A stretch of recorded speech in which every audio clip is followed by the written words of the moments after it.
Now, in its 11th year, this is GabNet. Talk like you've never heard it before.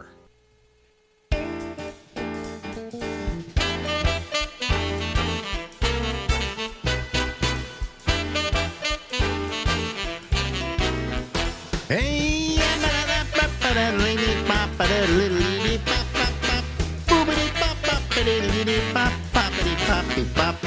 hey everybody, live from Harlem in New York City. It's me, Alex Bennett, and this is the Ramble. Hey, who's there? Who is that? That's Mike Chisholm. Hello, Mike. Nice to see you as always, my friend. Calling us today, talking with us, by the way, by Zoom from our 51st state. It's very good to have you here. That's right. I hear we're for sale. Although if you ask Mike Myers, who was on SNL the other night as a guest star, he had a Canada is not for sale shirt on the good nights. It was fun to see that. He used to do that when he was on the show. Every once in a while, he'd show up in a Maple Leafs jersey, or there was one time, I believe it was during the Sharon Stone episode, where at the end, during the good nights, he wanted to sing "Oh Canada." When the Blue Jays won the World Series, he did something on SNL. He used to do that stuff all the time. Well, can you sing us one verse of "Oh Canada"? I used to sing "Oh Canada" before hockey games. Okay, can you get more stereotypical than that? Okay, so start off this. Oh Canada, our home and native land. There you go. Is that all? There's more to it. No, the next line. The next line is what we're experiencing right now. True patriot love in all of us command. It used to be in all thy sons command. Yeah. But about 5 years ago, they changed it to in all of us command. Oh, okay. Yeah. Well, anyway, congratulations on being our 51st state. You know, I don't know why. You know, I never could quite figure out why we didn't make Puerto Rico our 51st state. They're Americans. Yeah, what is up with that? They're Americans. Yes, they're Americans. They can vote, right? Yes. So, But I they're don't not understand. a state. They wouldn't give it to Hawaii, which is out in the middle of the Pacific somewhere, and Alaska, which is up in the frozen north. Yep. You know, why not give it to Puerto Rico? These are wonderful people there, and then they would get the advantages of the United States of America. Well, what's the advantage to the government? Is it a haven of some sort? There's got to be a reason. I don't know, but I don't know why they didn't make it a state. Why they suddenly said everybody in Puerto Rico is an American citizen. Congratulations. Well, yeah, but and you know. Well, have you ever been to Puerto Rico? Hmm? Have you ever been to Puerto Rico? Yes, I went to the Puerto Rican rock festival. Okay. And how was it? What was your impressions of the place? Well, there's a whole story that goes behind what happened at that rock festival. It really was a rock festival that kind of wasn't that terrific, you know. Uh-huh. But all the big bands were hired to come, and they all stayed at this hotel together. But they hated the hotel. Did not like the clientele because they all came wearing weird costumes. Yeah. Okay. Long hair. Yeah. You know, the hotel was not happy with them, so they said that if you walk after 7 o'clock at night in the hallways, you have to have on a dinner jacket. Well, these guys didn't own a dinner jacket. Some of them, this is true. The only guy that had that kind of thing was, I think, Alice Cooper. He had, like, you know, full-on tuxedos and everything because it was just a put-on for things, right? Yeah, exactly. So they were borrowing clothes from Alice Cooper so they could walk the hallways. And finally, they got so mad, war broke out between the rock groups and the hotel. And they started doing things like throwing furniture from their balcony down into the pool. I mean, it was a full-scale riot. And you were there for it. And I often wanted to make a movie about it. It was just amazing to be part of. That's fantastic. A story should be written about that. Yeah, That's a perfect oral history topic right there, where you get a bunch of the different bands that were involved and they talk about their memories of it. Then you assemble it all together in an oral history format. That's a perfect oral history story. Until I just talked to you about it, I had forgotten it. You know, but boy, it was quite a night. The best part was Alice Cooper had a boa constrictor. And it disappeared. Oh, perfect. Couldn't find it anywhere. And Alice was worried because he used the boa constrictor in the act, right? Yeah. And there's a boa constrictor loose in the hotel. And they finally found it when a cleaning woman opened up a medicine cabinet. Oh, my God. And what was coiled up in the medicine cabinet was this boa constrictor. The story just gets better and better. Yeah, it gets better and better. It was quite a weekend. I enjoyed myself. I felt that was but it was kind of like the precursor to the Fire Festival, where nothing happened. But this was at least a fairly. They had decent groups and stuff, but people didn't come to it. I think that's what the problem was. Nobody wanted to go to Puerto Rico to see a rock festival. I have friends who, I've never been to Puerto Rico myself. I've heard great stories. I've heard San Juan's awesome, but I have friends who are in the pro wrestling business who have wrestled down there, and they've got some pretty wild stories about the Puerto Ricans and their enthusiasm for pro wrestling and similar riots and things like that would happen as well. It's a very fiery place. A lot of emotion on that island. Oh yeah, and they're tired of being treated like shit. That's what they're tired of. Yep. Maybe they don't want to be part of the United States. They're a territory. They're a territory. I went out during the break and I got something because I figured you got a great jacket there. That's really a very nice jacket. Yeah. It's the last year of the David Letterman jackets. They gave out jackets every year because it was really cold in the Ed Sullivan Theater. Mm-hmm. And Shecky, as I said, had one from every year. I think he only wore the first year around. Yeah, he wears the late night with David Letterman jacket right to the end. He would show me the one that he would. Yeah. But anyway, so I thought, what could I do to top you?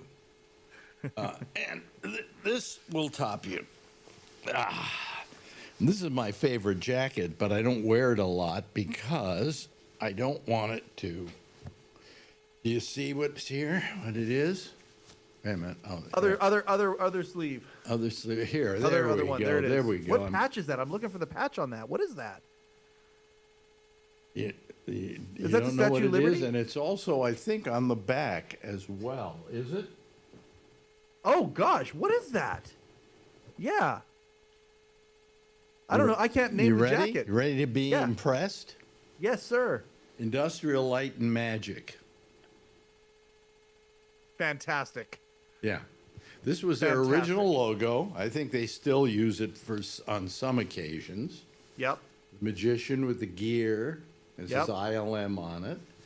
And I'm trying to remember who gave this to me. I did some work for Lucas Games, Lucasfilm Games, or Lucas Arts Games. That's it. Yep. And I did some voice work. And I knew some guys over there, and I was really impressed by one of their games. And they, as a kind of nice thing for me, they said, "Look what we got you," and it was an ILM jacket. So.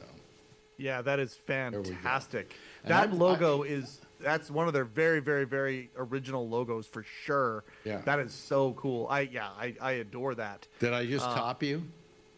What's that? Did I just top you with jackets? Oh, I think so. Yeah. But that's not difficult. Just ask my wife. Very easy to top me. Yeah, but you know what? It's a great jacket. Yep. It's a warm jacket, and I've worn it all over the world. And I've gone to Europe, for instance, and there are people who knew what the jacket was. They knew what the logo was. They said, My favorite thing. They always came up to me and said, "Do you work for ILM?" Yep. You know. My favorite thing is when I wear one of my worldwide pants. I've got 8 of them, 8 of the Yeah. crew jackets, and whenever I wear one out, and someone pulls me aside and they stop me and they say, "Hey, where did you get that?" or is that what I think it is? Or I love that feeling. It only happens about once a month or whatever, but when it does happen, I love that feeling. I almost brought my Penn and Teller jacket in. I love Penn and Teller. And it's good too, but I don't think it's as important as this is. No, that one's badass. I love that. I love the classic Letterman jacket, and it's funny they're coming back into style. The kids, Alex, they call it the streetwear, and streetwear. These Letterman jackets of all sorts of different types, whether it's a sport team, whether it's even high school ones, whatever. They're coming back into style with the streetwear with the kids, and so I actually get street cred when I wear these things out, even though people don't necessarily know what they are. Well, what's great about all these jackets is, first of all, they have the leather arms. Yeah. You know, absolutely. This is a warm jacket. I mean, Yep. I can't wear it in summer, okay? No. It's got nice lining. Yep. Look at that, and I got this. I was very proud of it.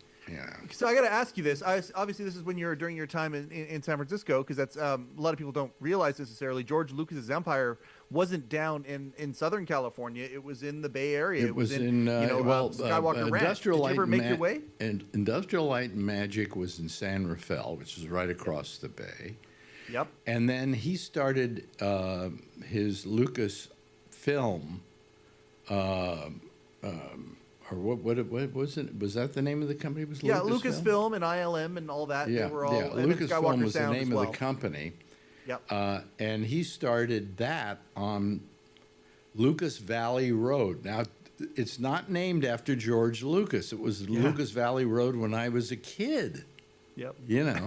And you go out Lucas Valley Road, and about halfway between that and the end of Lucas Valley Road is Skywalker Ranch. Yeah. And everything is there. And I've been in there because I had lunch there one day. Another day I went into work at the audio portion of Skywalker Sound. Skywalker Sound. Yep. But when you go there, everything has its own kind of it's like a movie set. You've got this big, beautiful home. That's got I can't even explain how beautiful it is. And then you've got Skywalker Sound, which is they built a vineyard. Yep. In front of it, so it's kind of like a home in a vineyard. Yeah. And then you go inside, and it's every piece of extraordinary modern equipment you can lay your hands on. Then there's another place. It's a barn. They had a pond in the middle, or a lake they call it, the middle, and there was a big barn, and in the barn were all the props, all the that was the what do you call it? The archives. Yep. Of the films that Lucas had done, and inside I went inside, but inside they had all things like the thing that Indiana Jones picks up, the idol, stuff like that. Although they had that inside. They had that inside in a, I'll tell you what, when you go in, I went in to have lunch, and you go into the big house, and it's amazing. It's a library, the stairs that goes up to a big stained window. I mean, it's just gorgeous. So I have lunch. After lunch, I start wandering a little bit. They let you wander around. And I come to this big case, and it's got the inside, it's got the idol that Indiana Jones picked up. But it also had Indiana Jones's hat and his whip and a bunch of other props from other films. Yep. And then finally, the only thing that actually impressed me, for some reason, he had all of the badges of the Keystone Cops from the silent era. Oh, that is really cool. And I was in awe of that. I walked away and I told the guy who brought me there, I can't remember who he was now, I had lunch there with Lucas, having lunch over in the corner. People would talk about that all the time. It's almost a commissary, and there's George over there. Yeah, right. Yeah, it was just it was terrific. It was just terrific. Yep. But anyway, was great to be there. And I went over there, I say, on one occasion because somebody took me out to lunch, and on another occasion because I went there to record what was not an audition, it was a temp track for the movie. I'm trying to remember which one it was. It was the one that, oh God, I can't remember the movie now, but it opens up with a talk show host doing a talk show on the radio. Okay. And they wanted me to do that, but as a temp track that they could use while they were editing the film. Gotcha. Okay. Yep. And after I did it, the guy said to me, "This is so good, I'm going to tell them they should hire you to do it." You know, it's perfect. You sound just like a talk show host should sound. Yep. I said, "That's because I am." It makes sense. Yeah, you are one. And the director who was, I don't know, the woman who did The Hurt Locker, I can't remember her name now. Okay. Yeah.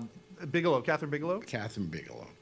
She listened to it. She said, "Nah, I don't like it." And they went out and got an actor to do it. And when an actor does it, it's completely different. It doesn't sound authentic, you know. Couldn't agree more.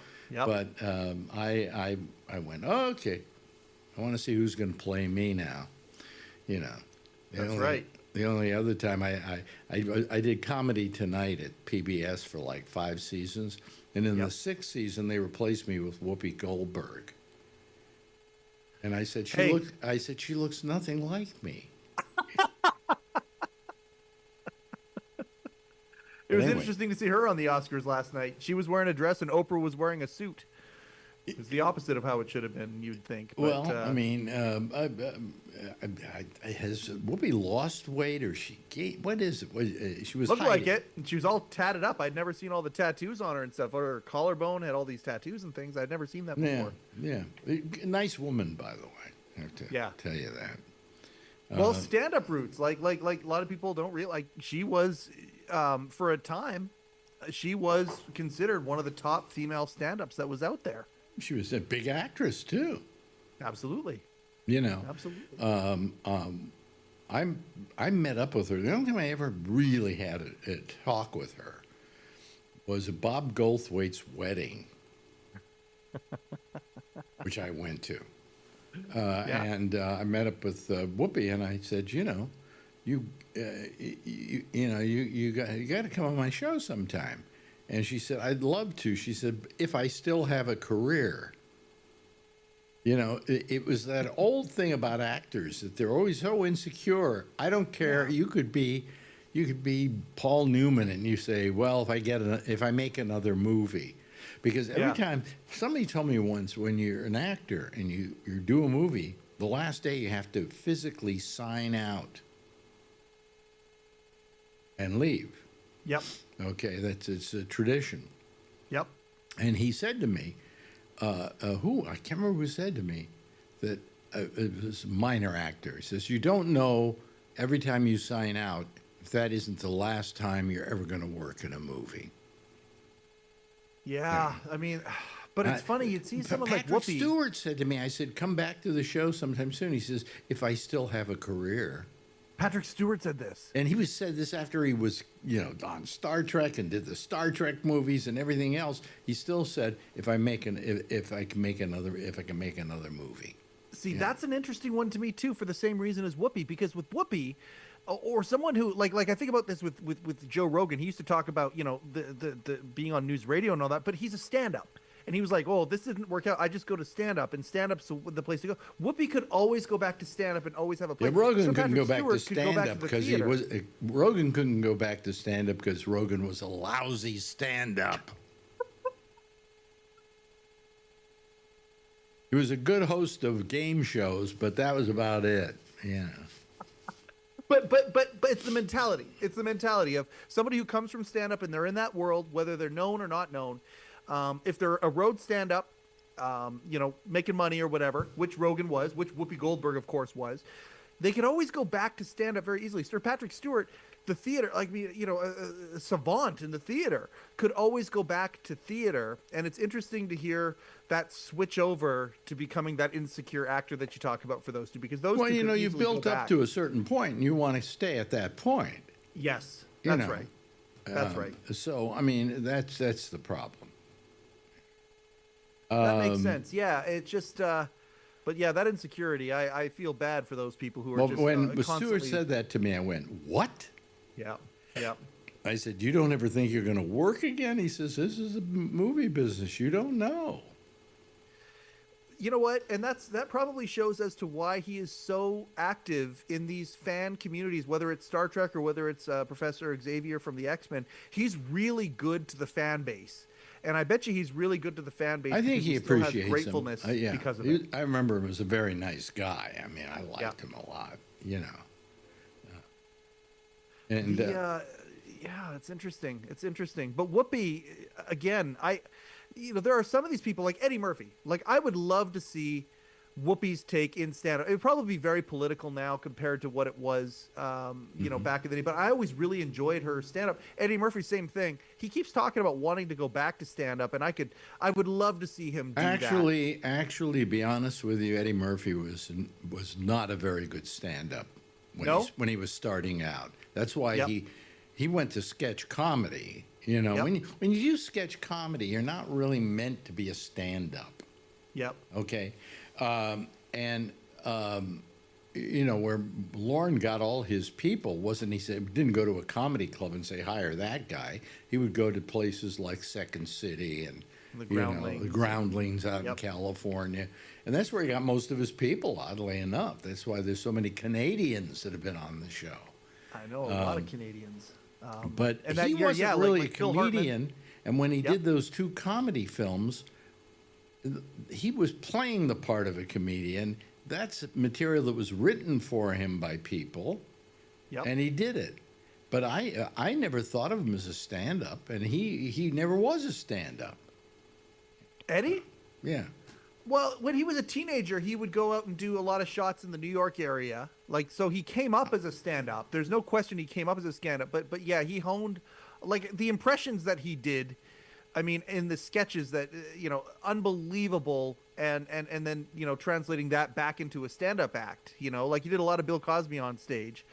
I mean, but a lot of these, impressions came from the sketch world that, so I could see that. Yeah. But, he was a sketch comic better than he was anything else. So, But, the fact that they can go back to comedy, I don't know if they want to go back to stand-up comedy because it's been so long since they did it. It's like I've discussed this with Larry Bubbles Brown. It's like a muscle. It needs to be flexed, needs to be worked.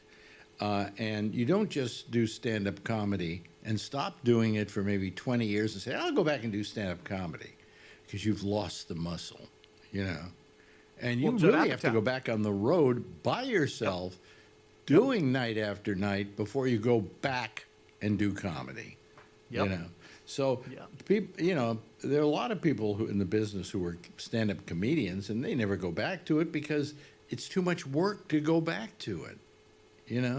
You've already put in all the work you needed to do movies.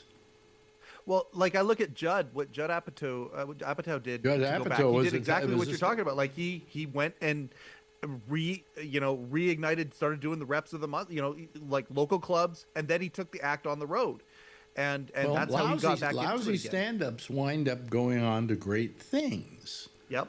Not as comics though. Yep. Larry David. Yep. Was a comic that was so bad that every time he got on stage, people walked out. Because his comedy was so obtuse and it was so weird, they couldn't get it. And if you go back and look at any of his stand-up stuff, you go, that's terrific, that's brilliant. Yep. But he wasn't thought of as brilliant in those days, so he gave up on stand-up. And then he went and became a writer on SNL. And like most people who have either worked SNL or who work for a short time on SNL, all act out.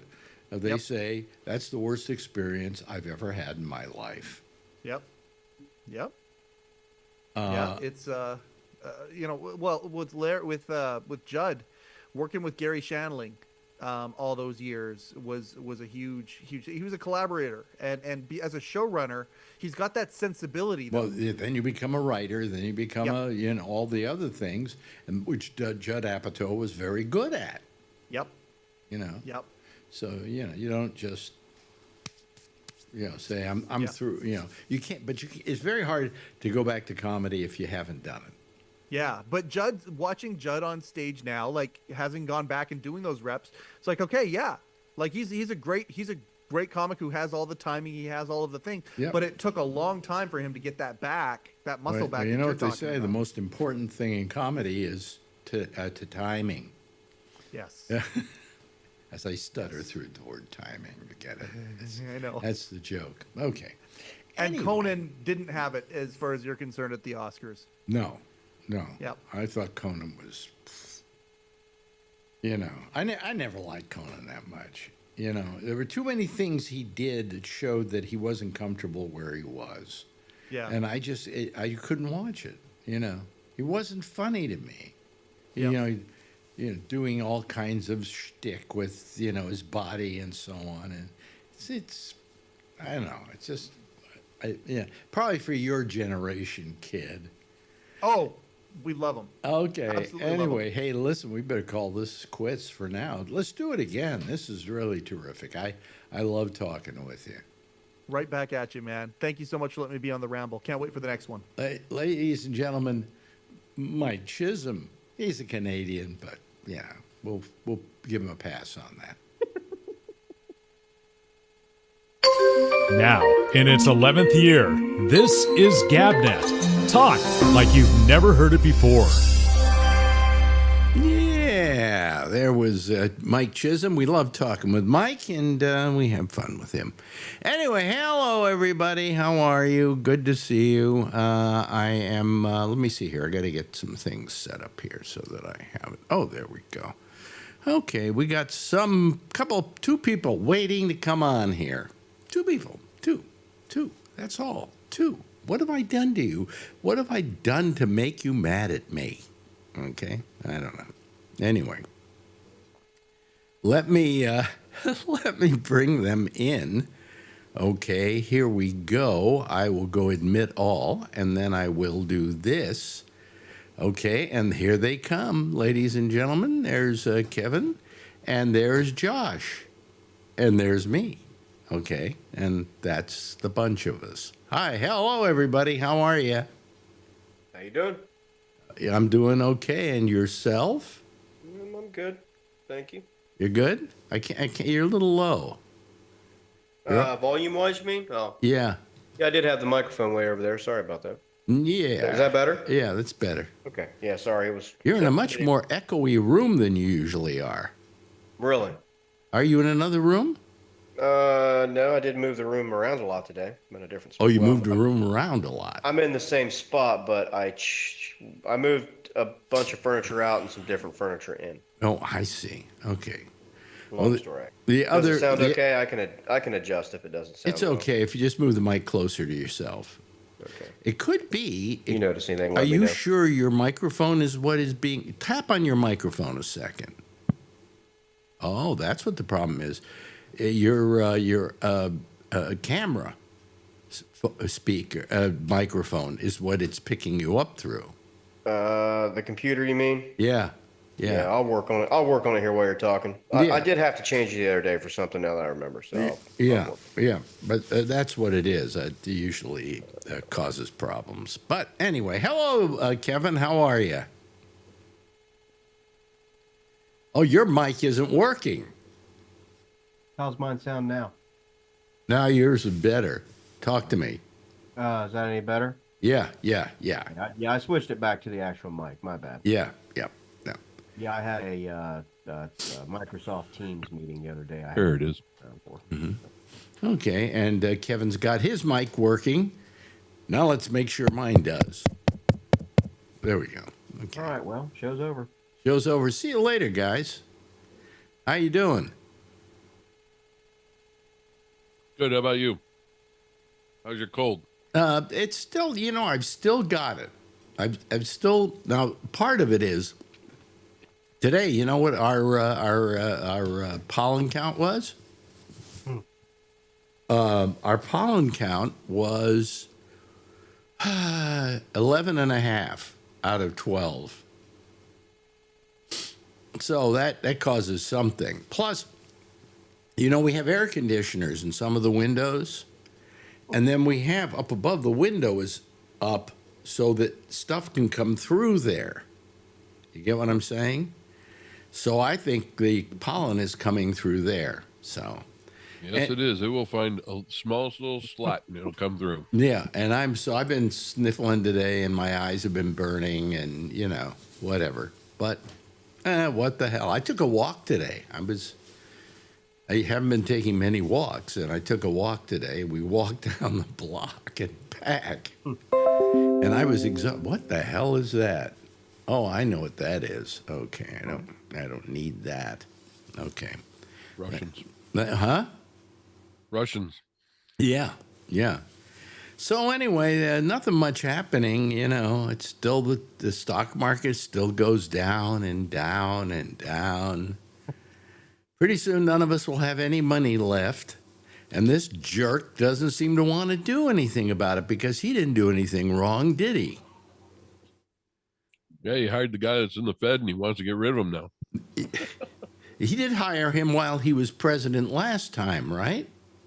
I think he did. Didn't he appoint him? Yeah. And he doesn't have to go because he has a 10-year term.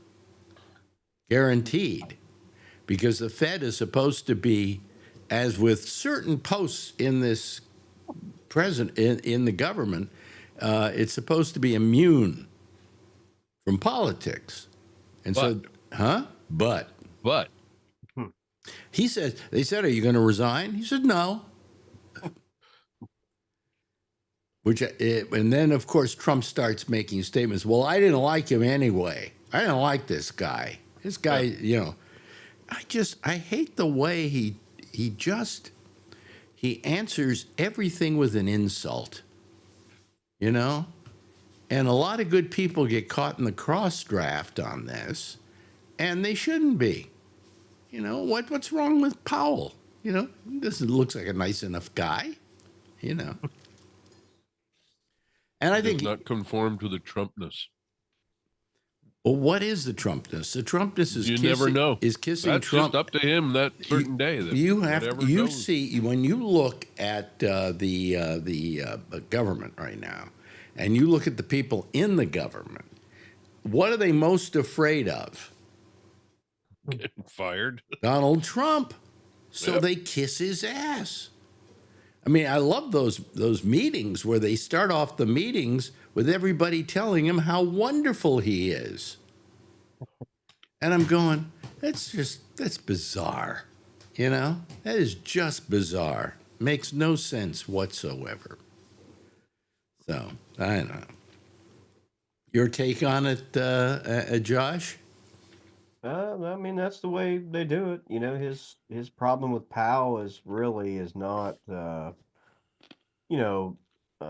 policy or anything, like that. It's just personal, right? I mean, isn't he trying to now maybe make it look like it's Powell's fault, all these problems with money right now? Well, I haven't heard anything for that. I'm not sure. I mean, it wouldn't surprise me. I mean, that's well, he'll never admit it's his fault. Right. I mean, that's what I'm saying. His problem with Powell is obviously it's just personal. I mean, he didn't agree with everything that he said exactly 100%, no exceptions. Well, hasn't he even said that he didn't think that Trump was right in the things he was doing? Well, I'm not too sure. I mean, the comments that I heard that Powell made, I heard just a few where he just said that, the tariff situation had caused the Federal Reserve to rethink some of their economic, I don't know, like predictions, forecasting and things. Mm-hmm. And they said that because the tariffs were much higher than anticipated in their last go around when they did these calculations, since the tariffs are much higher, they therefore believe that the effects of the tariffs will be much higher. Mm-hmm. So they have raised the chance of recession higher. like the cost of living higher. They've made everything go up. So obviously Trump doesn't like that because you know, it's not supposed to work that way according to Trump. The way that it's supposed to work is Trump is supposed to say something, and then every single person in the government, in whatever branch, because he thinks that everybody in the government works for him, is supposed to absolutely 100% say, yes, sir, you are correct right away. We'll get that done for you today. And then that's it. But that is not how government works. It's not how our government works anyway, and it's not how it was supposed to work. How do you like, what I was going to say is, how do you like the fact that it seems like he blames everything on anybody else but himself? And then when things don't go his way, like for instance, the latest thing was the IRS, okay, who's going to go after certain colleges and try and take away their tax exempt status. And who's doing that? Who's ordering that? Trump is ordering the guy he put in as the head of the IRS to do that. I mean, isn't this weaponizing the entire government against all your enemies and all the people that don't agree with you? I mean, the stupidest one of all is AP not getting any accreditation if any accreditation. What was the word? What was I looking for? I lost my. Well, he's not allowed into the. He's got no the AP is not being allowed into the press room because they won't call it the Gulf of America. Now, come on. Right. Isn't that the choice of a news organization is what they want to call anything? Yeah. You know? When I lived in Texas, do you know what we used to call the Gulf of Mexico? Probably the Gulf of Mexico. No, we called it the Gulf. Yeah, a lot of people in that area do. I lived in Florida for a while. I mean, yeah, you call it the Gulf. You don't call it the Gulf of Mexico. Want to know what's did you live on the Gulf side or the other side? If he had said, look, I think we should start referring to this thing as the Gulf because there are a lot of countries that surround it. I would agree with that. I don't think that's a bad idea. But Gulf of America? Yeah, give me a break. Yeah, that's the other thing is even some of the stuff that, and he's always been this way, that they come up with that are not all that consequential or whatever. Yeah, consequential. Right. They can't just come out and sort of say it in a reasonable way. They always have to say it with like this finger in your chest. We're going to do it, by God, we fixed it, kind of way, and it's like, okay, man, whatever, like, okay. Yeah, well, if you don't report the news the way Trump wants you to report the news favorably to him, right, then the FCC is going to go after you. Well, you see how he treats CNN in the press conferences. Oh, when Caitlin tries to ask a question, he sits there and says, "Well, you're a lousy question. We're not going to listen to you now." He also says, "Oh, you're fake news. But you don't have ratings anymore." Yeah, and things like that. And the only thing I disagree with Caitlin on, what I would have done when he did that is I would have said, "Fuck you." No, I wouldn't have said that. I would have said, Mr. President, you're being rude. Yeah. And it's very hard for him to come back on that. Nobody does that. Nobody. Yeah, Mr. President, you're being rude. She probably is afraid of losing her access to the president. Well, yeah, obviously. And obviously. I don't think that she should be. I like her a lot, and I like her because she's got guts. Yeah. And I just felt after he did that whole thing with, oh, you're losing newscast and blah, blah, blah, blah, blah. She should have just gone, Mr. President, that's just rude. Do you have to be rude? That should be the question. Do you have to be rude? I'm waiting for one of them to ask something like that, and nobody has a huevos to do it, I guess. I don't know. Well, a few people are starting to, to look to not give in to him. I like the fact that Harvard wouldn't give in to him.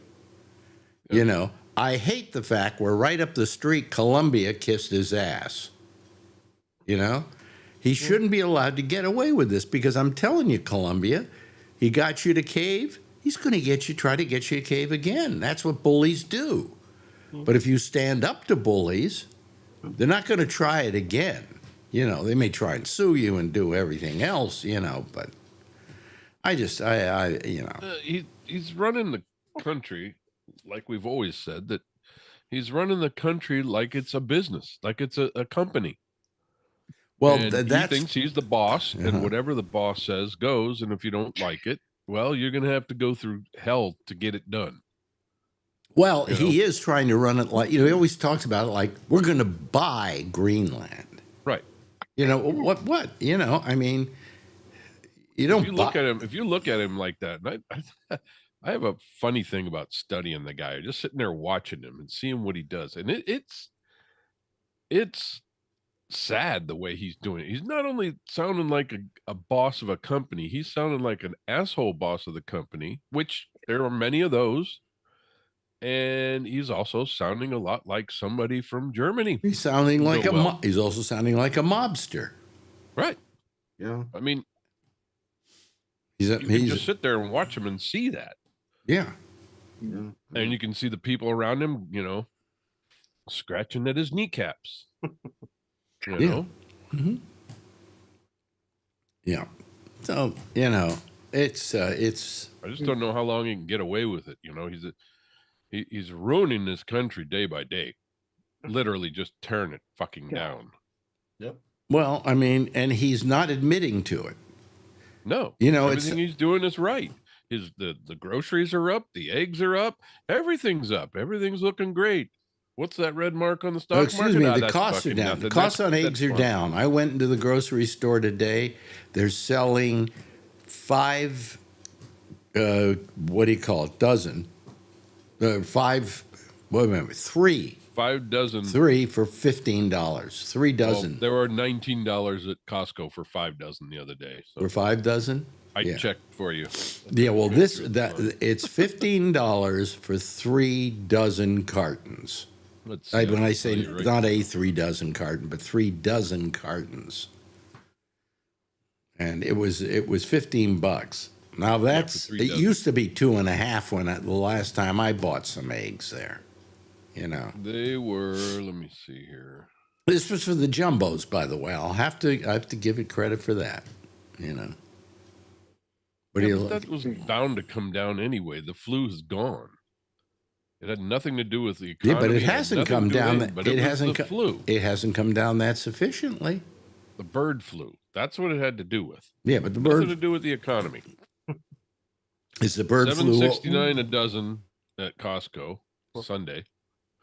$7.69 for a dozen and $19.19 for 5 dozen. Wow, that's still a high price, isn't it?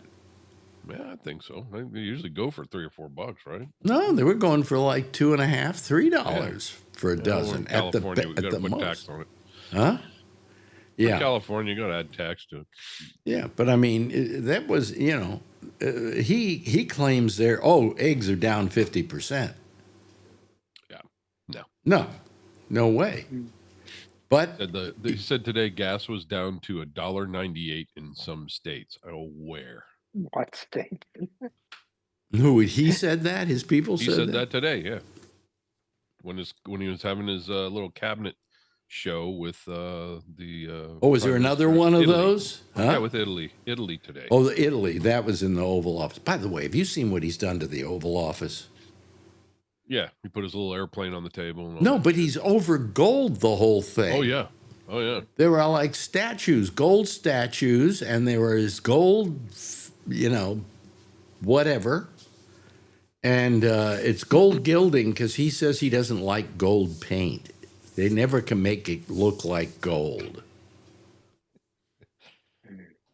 In any event, he has completely screwed up the Oval Office. It looks ugly. Looks like his bathroom. It looks like Trump Tower. You know. Gold is trading for 33.41 an ounce today, so he's spending money. Well, you know why gold's so high lately? Yeah, because the dollar's so shitty. Yeah, people are going out and investing in gold. Yep. So, you know, what the hell? You know, so. Dave Devine or John Devine, whatever the hell his name is, was right, huh? Who? That guy that does all those gold commercials. Oh, I know who you're talking about, the actor. Devine, yeah. Was it Divine? No, it's I forget his name now. I know who you're talking about. Yeah. Yeah. Well, gold isn't a bad thing for you to invest in. I know people who bought gold coins over the years, and they're probably worth more right now than they were when they bought them. Yeah, my friend Steve used to buy gold coins all the time, so, it certainly is not bad, but it would be better if the American dollar were worth something right now. Yeah, that counts a little bit more than all that shit. Yeah, exactly. Hello, Charlie. Hey. How you doing? Pretty good. You're a little late tonight. Why? Were you doing something? I was umpiring, yeah. Oh, I thought maybe you were seeing your girlfriend. No, I would have been on time if I wasn't umpiring. Can we make fun about the girlfriend now that you have a girlfriend? You can do whatever you want. Yeah. Huh? You can do whatever you want. I'm happy. Yeah. Well, you didn't think that would happen to you at this point. Well, you didn't think that would happen to at this point in your life, right?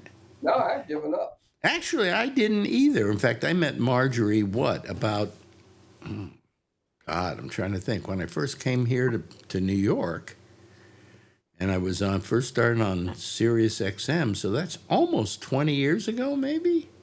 Yeah. Yeah. And I met up with her, and I had to be 65 at the time, I guess. And I figured, that's it for me. Where am I going to find another woman?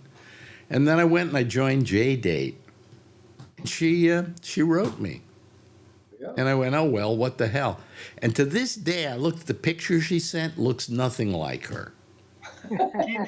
She just wanted your autograph on the bottom of the check. That's all she wanted. My autograph on the bottom of a check. Right. She wanted you to write her a check as a fan and sign it, and she'd, Alex Bennett, and she'd be happy. You figured that was the only thing she saw in me, huh? Probably. She said she didn't know that you were a famous radio She didn't know I was famous, no. Oh, she didn't? Oh, wow. No. She had no idea. Oh. That was something I always used to keep kind of quiet, until unless they listen to the radio. Well, yeah, but I mean, usually people who would come and hit on me because I was on the radio, I wouldn't go out with. Sure. I'm serious. I got a little cocaine at home. You're Alex Bennett. Let's go have sex. I'm really beautiful. Okay. You talked me into it. Well, that's why you rejected me, huh? You don't honestly believe I could score on my own. I do believe you can score on your own. Okay. Especially when you were younger. It's a little hard to score like now. 65. Yeah. I mean, I'm that age now, and I'm getting women hit on me, but I'm not really, I don't know. I just really don't want to date. I'm happy being alone. Well, it's also because on a hot day, they consider you shade. Absolutely. I haven't heard that in a while. That's good. Yeah. That's right. I'm hard to kidnap, too. Yeah, you're very hard to kidnap. When you're my size, you're hard to kidnap. Yeah. But anyway, so, I mean, no, Marjorie and I felt very, very good that I had found somebody at that point, It seems like she likes you. We get along. Yeah, we get along. It's not that we aren't without our little disagreements now and then, That happens whenever you live with somebody. Yeah. By the way, her mouth is slowly coming back to usefulness. Good. So, no, she it's come back considerably, her mouth, which hasn't been working for the last couple of days. And she was in great pain. But she went to the dentist, and the dentist said, put some hot compresses on it, and, and now most of her mouth is working. The back teeth aren't settling fine, but, I said to her, when are we going to stop getting all these weird little ailments and we can go on a vacation? When am I going to be able to start walking again? And you're dead. Don't you? It's like, you hear all these people say, oh, you work your whole life. At 65, you can retire, and you and your wife can travel and enjoy the golden years. Yes, the gold. Yeah, who named them the golden years? The golden years are when you're 45, not when you're 65. Yeah, not 65. Right. Yeah. Right. At 65, you got more time in the doctor's office than you would on a cruise. Yeah.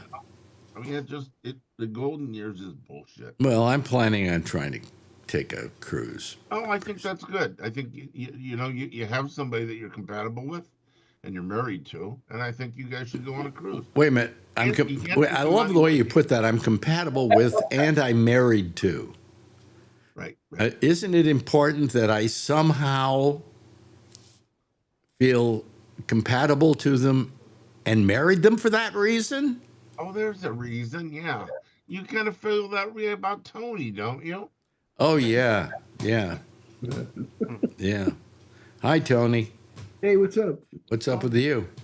And I'm so tired of this Trump, Alex. I can't. I turn him off now. He lies all the time. Food is down. How is food down? I just went to the supermarket. Give me a break. Yeah. What were you paying for eggs before all this started? I think I was going to Key Food. I remember them getting excited when they were only like $6. Now all of a sudden, wait a minute, $6 for a dozen?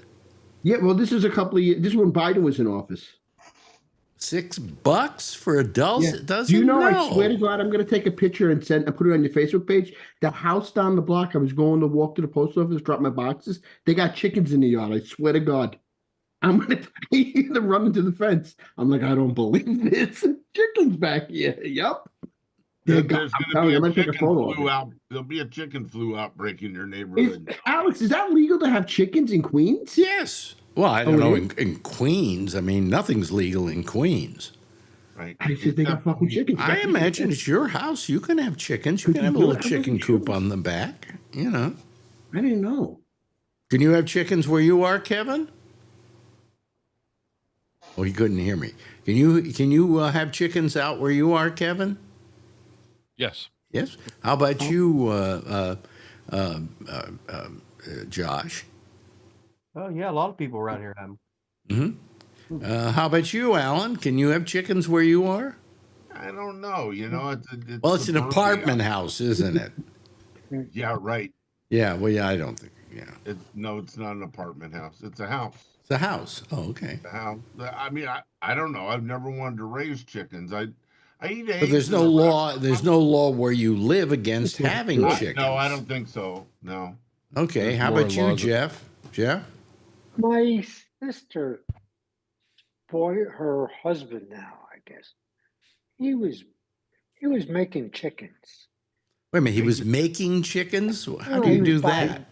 He was growing. You sit on an egg for a while? What do you do? I don't know. What the hell I know. But guess what? All of a sudden, some other animals came by, started eating. There you go. The chickens, yeah. Well, yeah. Yeah, the chickens don't last too long. They don't last too long in your neighborhood. Okay. How about you, Charlie? Could you grow chickens where you're in an apartment house, right? I'm in an apartment. The apartment complex wouldn't allow it. But when my girlfriend, she's got a house, and she had lots of people in that neighborhood have chickens. Really? See, people are doing it. I just never seen it. So, Huh? there's more regulations against roosters than there are chickens because they're noisy in the morning. There's a guy in my development lives across the street from. I mean, that's what a shotgun's for, right, Kevin? That shuts the rooster up. There you go. Okay. There are some of those here too. All right. Well, anyway, so I Yeah, I just never seen it. I was walking. I said, I think I heard chickens in this guy's fucking yard. I says, there it was. And I see them. I said, oh shit. I told my brothers, like, I said, I'm telling you, I says, this guy's got chickens on the corner.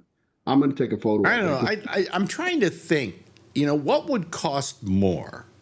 Is it hard to make Buying a bunch of chickens and then having to feed them? Yeah. a lot, no? And clean up after. And then how many eggs do you get as a result of that? You only get 1 egg a day from each chicken. They don't lay 2 or 3 eggs, I don't think.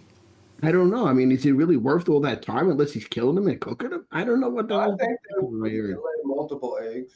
I don't think I think if you get certain ones, like maybe 2 a day. Really, 2 a day? Yeah. That many? Yeah. Yeah, some, not all, but some. I mean, I've worked with a few people that had, a dozen or 20. Well, wait a minute. Don't you have to have a rooster too? I don't think. Or do they do? See, this is what I You just gotta feed them. I don't know anything. don't fertilize those Okay, eggs. I don't know anything about chickens. Okay, so elucidate. You don't need a rooster in order for a chicken to lay an egg. But No, what do you need the rooster for then? Cockfights. I was just saying. Yeah, I've I've worked with a couple people that had their own free range chickens, and they would give me eggs sometimes. All the time. Yeah, but I mean, the one guy that I knew, he always sold them to me. They were $2.50 a dozen. It was 4 for $10.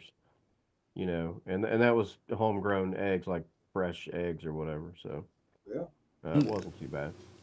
Yeah, a guy down here I used to get like 18 for $5. Yeah, and the feed's not that much.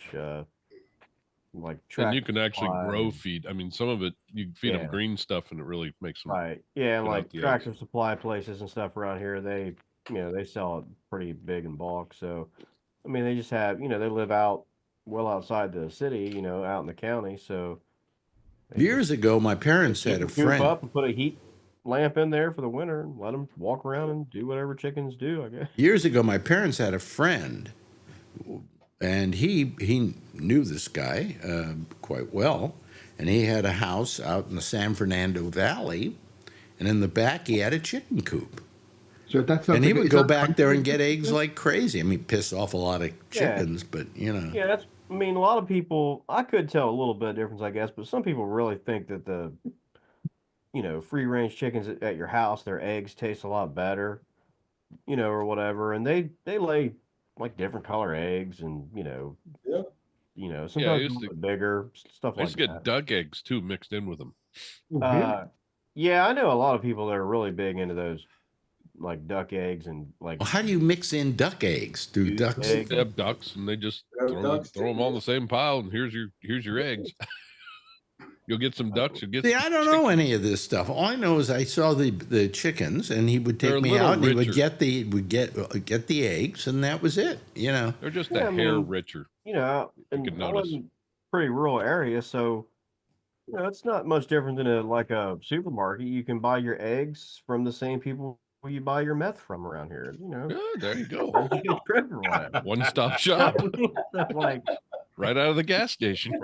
Sell meth and eggs in the same spot. I mean, yeah, while you're getting gas. Yeah, there you go. Meth and crack eggs. an egg. That seems to make a lot of sense, doesn't it? well, yeah. Yeah. Oh, Can't you make wine? Yep. Make wine. You can make beer. Yeah. Shit. During COVID, I used to make loaves of French bread. Yeah, I know a few people. That's because I was bored. Make their own alcohol. Yeah, I do know a couple people do that. Yeah. I used to make beer. Used to make your own beer? Long time ago. A lot of people like making their own beer, and you're allowed to, right? It's nothing illegal about up to it. a certain amount. Well, what happened during Prohibition? Could you still make your own beer at home? No, I don't think so. Illegal. Consumption. Unless you sell it, right? You can probably make it, or does it matter? Well, there were exceptions during Prohibition.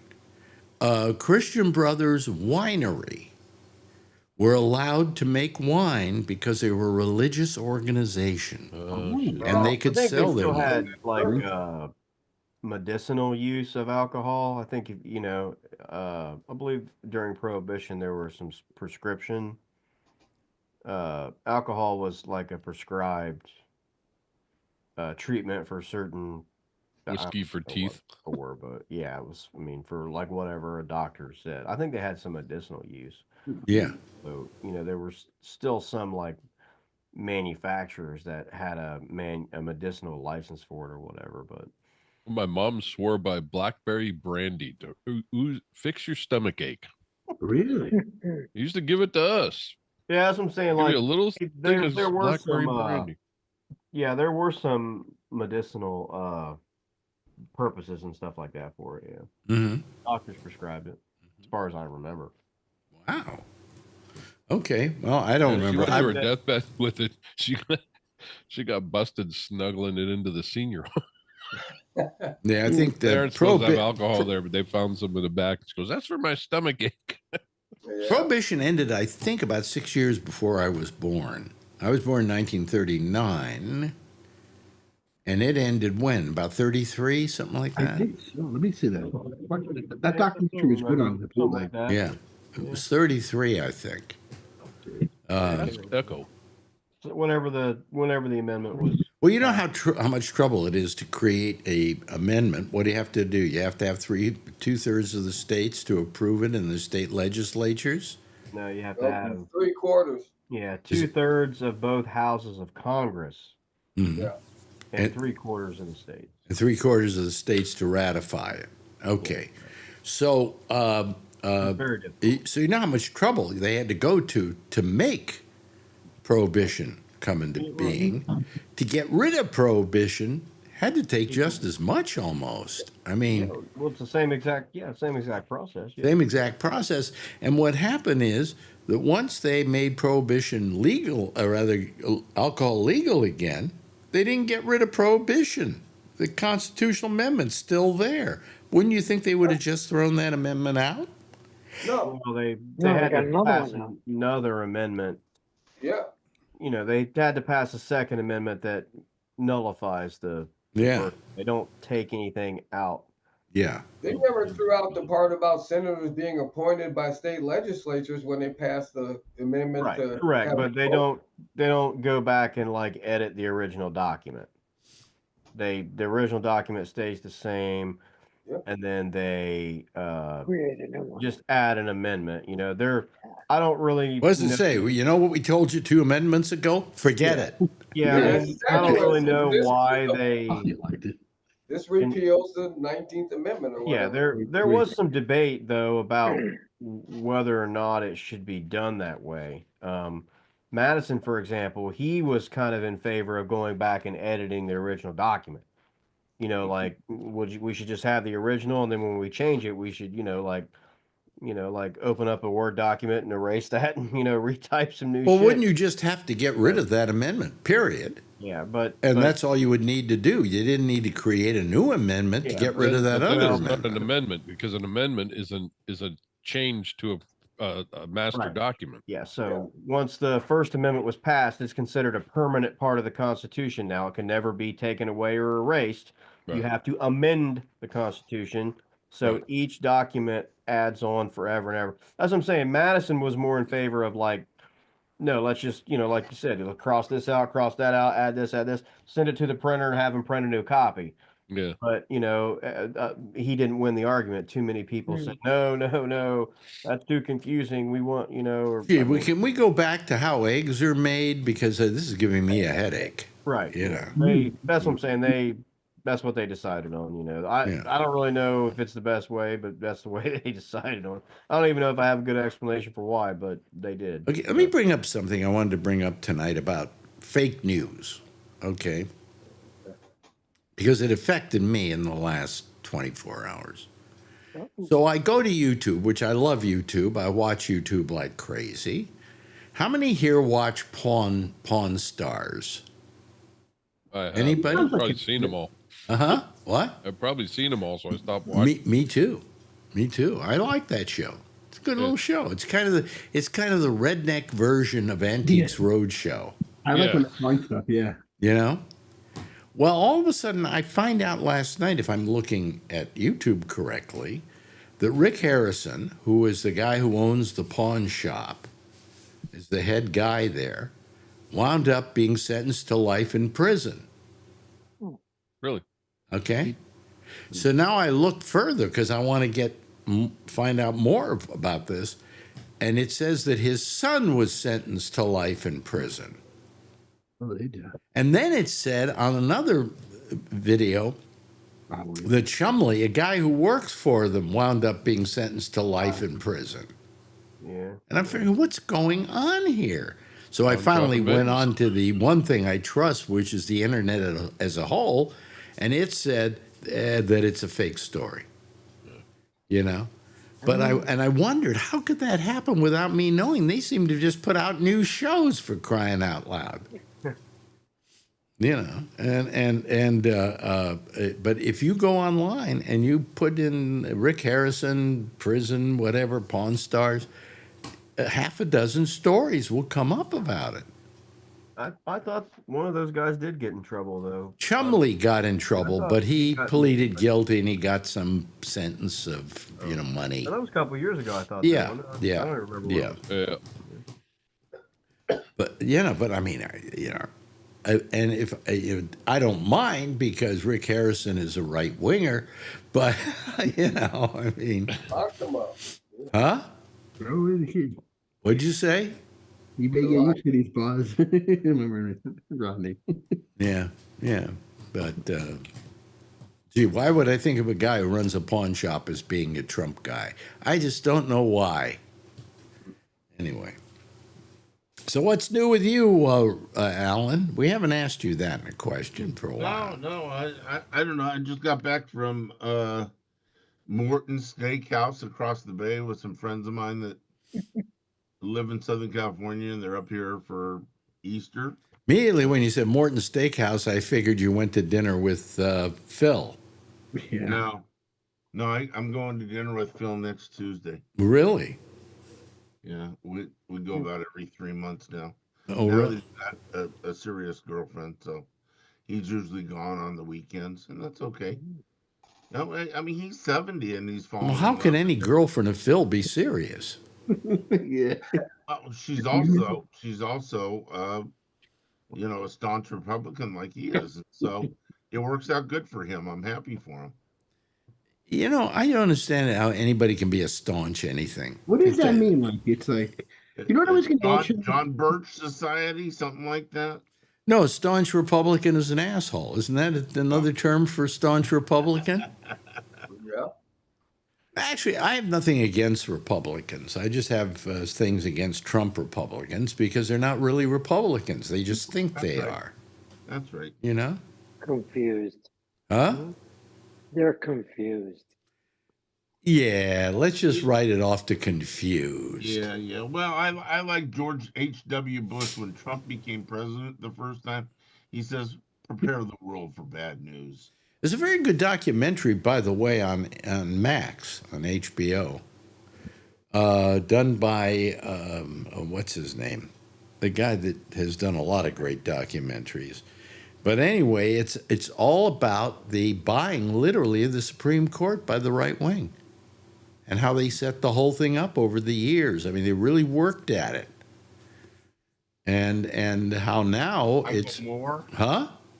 Michael Moore? No. A good documentary filmmaker. Oh, okay. It's very good. It's called Dark Money. And there are 2 episodes. It's the second episode that's all about religion and the Supreme Court and the fact they filled the court with a lot of Catholics. Okay. And so that's how Roe versus Wade went by the wayside, And it's a very good documentary if you get a chance to watch it, All you got to do is find it. What? All you got to do is find it. It's on Max. On Max. Yeah. He's not listening. He's not listening to the. He doesn't listen to me. He just. He's thinking about Tuesday night with Phil with the steak. Let's see here. At the end. Max. Have you ever been to a Morton's, Tony?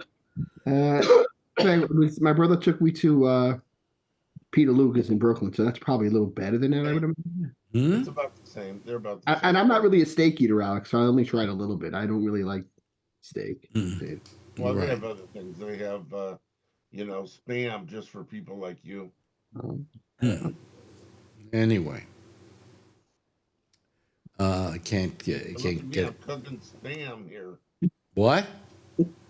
Sometimes he sends me things that he's cooking, Tony. I really haven't messaged you really much, huh? Not lately. It's been quiet. It's nice. Are you cooking still, Tony? Oh, yeah, I cook still. Yeah, like I'll probably make a ham for Easter.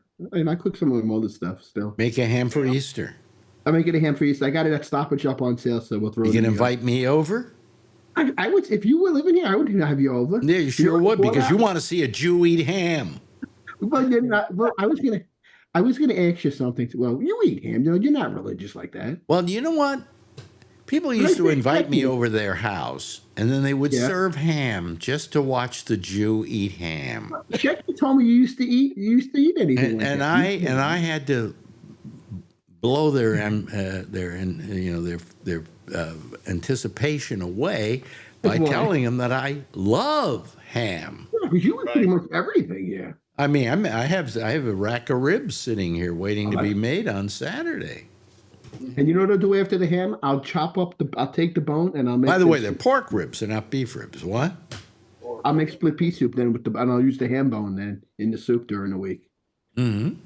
That I like. I really like the split pea. Marjorie makes a great split pea. Yeah, you were saying that. Yeah, I love it, Alex. She puts ham in there.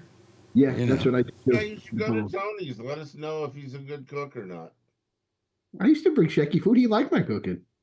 I think Shecky did say your cooking was good. Yeah, and I used to say that's my mother's recipe. Sometimes I would ask how to make it. He would tell me. Wasn't Shecky's last meal at your house? Yeah. Just before he died, he went to Shecky. He went to Tony's for dinner. She told him the one time he came over, we went to a play, Alex, and he came over because it was in Queens. Yeah. And it was near my house. It was an off-Broadway shop. And my mother said, bring him up. So my mother goes to him, if he bothers you too much, just yell at him. Mm-hmm. He goes, your mother's nice. He goes, because I'm a pain in the ass. You can see that. Mm-hmm. You know, I'm listening sometimes. Not you. But she was, she didn't know who we worked for, Alex. She thought it was Johnny Carson. I said, Ma, it's Letterman. Who is that? I said, Ma, you don't watch the show. She didn't know. Oh, by the way, another thing got to me. I was talking about this the other night. We remember last Friday, I think we had somebody call this program and they ran a terrible looking porn. Well, it's just an ugly looking porn. It's not like I'm homophobic or anything. It's just that I just don't want to see some guy jerking off. Right? But anyway, it's what's called Zoom bombing, and that they call Zoom things like this, and then people answer them because everybody goes into a waiting room. And then all of a sudden they pretend like they're just some person, but all of a sudden this porn hits, right? So I was griping about the fact that I always get a thing from Zoom saying, you really shouldn't let people have your address. I said, well, then how do they call me? Yeah, I was going to say that, yeah. And I'm doing a show here where I want people to call me. How do I do that? Why can't I just simply click on the person who called and say, remove this person, block this person from ever calling me again? Well, tonight I had somebody call, I okayed somebody to be on my Facebook. And they were, trying to sell me something. And so I immediately went online to to Facebook, and I blocked them. You just block them like that. Yeah. Why can't Zoom do that? Are they too lazy? I mean, it seems like a very simple thing you can do. That somebody calls me, I get their thing, and I go click, block, and that's all last time I'm going to hear from them. But instead, they blame me. It's all my fault. It's all on me. I'm going, that's ridiculous. Why should it be on me? Hello, Pamela. Yep. Yeah. Hey, Pamela. Everybody said hello. Anyway, so let's see. the world's come to an end. Charlie has a girlfriend. You know, and Josh, what's happening in your neighborhood now? Are they still all right wing where you are? Or are they starting to have some second thoughts about Trump? I'm not really sure overall. I mean, I have heard some complaints, from people here and there, some comments, with tariffs and things. I don't know that everybody really agrees with that. So, Well, you just wonder why some of these people even voted for him in the first place. yeah, I don't really understand it. I'm not sure what they thought, they were going to get. I thought it was pretty clear to us, but maybe they were. Well, in deference They to didn't them, understand or didn't he sell them a bill of goods? I mean, he acted like he was going to solve everything, Well, sure, yeah, More money for everybody because I'm the guy on The Apprentice. I know money, Not sure why people fell for that trick twice, but they. You know why? Because the last time he wasn't as bold as he's been this time. At last time, he wasn't as how can we call it, loosey goosey with the whole thing. He's got more power this time. There's plenty of people here that are, I still see plenty of flags up and little yard signs and stuff. Are these Trump flags or American flags? Oh, they're Trump flags. I mean, no one flies the American flag anymore. You fly your Trump flag, man. That's how you love your country. You love Trump. Trump is the country. So, why would you fly the American flag? Yeah, in my neighborhood, you'd get your windows shot out flying a Trump flag. But, I mean, I still see plenty of that. I mean, it's probably a little bit less, but, just because the election, everything's over. Some people do actually, they took them, they just had it out for that. But there's still a good amount that, fly them all the time, 24/7. I've never taken them down and, probably won't. So, there's still plenty. I mean, I hear little comments here and there about, the terrorists probably not being a good idea. And, you see stories on the local media, whether it be like television or local, even like the local newspapers, like the small one in the county about, like farmers that are worried that it's going to cause, their crop not to sell this fall. And, and it's like, well, I don't know what to tell you. You guys were all out, this is what you wanted. So, if your crops don't sell, I guess you can, fucking burn them, I guess, that'd be a totally, useful thing to do with them. Let's just put them all in a great big pile and light them on fire. We'll all sit around and, watch them fucking burn, let me know what time and I'll be there. Yeah. Yeah. I mean, but, I hear a little bit, I mean, my wife's work, is not too happy, they buy all their flowers, a lot of their flowers come from South America, Well, what does your wife do exactly? She's a florist. She's a florist. Yeah. Well, most of those flowers do come from South America. Yeah, most of them come from South America. I don't remember. I think like where do some come from Mexico, I think, but also trying to remember where the majority of them come from. I don't think it was Brazil, but it's like maybe like Argentina and a few South American countries have Chile climate and soil, that are conducive to. How do they get them up here to keep them fresh? They fly them. Most of them, as far as I understand, yeah. And Howard, how do they have a way of keeping them fresh in the meantime? Yeah, I mean they're always kept in water, and then they put them in coolers. Refrigeration. Yeah, refrigeration. They don't like go like freezing, but I don't remember what my mom always kept her cooler at like 42 or something, I think. 40. Well, like bananas, which you just don't get bananas here. They come all from wherever. Yeah. But the bananas, they gas them or something. They have to gas them, and then they start ripening the minute they gas them. But up until then, they don't stay ripe. They don't get here ripe, right? Because of the tariff situation, their business that she's working at. I think she said their delivery that they got today or whatever they get the same kind of delivery, like 2-3 days a week or whatever. I guess this one was like $200 more than it normally is. Oh, jeez. Packed.